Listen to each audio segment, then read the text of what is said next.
Rafathar duduk di toilet jet pribadi Raffi, Irfan Hakim ungkap alasannya.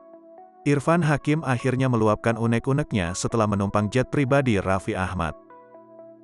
Ia nebeng kendaraan mewah suami Nagita Slavina tersebut untuk hadiri akad nikah Kaesang Pangarep dan Erina Gudono di Yogyakarta pada Sabtu, tanggal 10 Desember tahun 2022.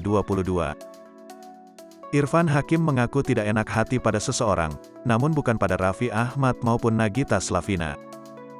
Irfan Hakim diketahui menumpang jet pribadi milik Raffi Ahmad ketika menghadiri acara pernikahan Kaesang Pangarep dan Erina Gudono. Kehadiran artis-artis tersebut ternyata menggunakan jet pribadi milik Raffi Ahmad. Hal ini sebagaimana diungkapkan oleh Irfan Hakim. Namun, Irfan Hakim mengaku tidak enak hati saat Rafathar justru duduk di toilet jet pribadi tersebut. Tapi yang paling gue nggak enak ya kan itu jet pribadinya Raffi Ahmad, ada gigi, cipung, kata Irfan. Rafathar duduk di toilet di belakang, gue nggak enak, sambungnya. Irfan Hakim yang melihat tingkah Rafathar pun langsung meminta putra sulung Raffi Ahmad itu untuk duduk bersamanya. Menurut Irfan, toilet di jet pribadi Raffi tersebut bisa dijadikan tempat duduk. Sini nggak suka di situ, katanya, ucap Irfan Hakim.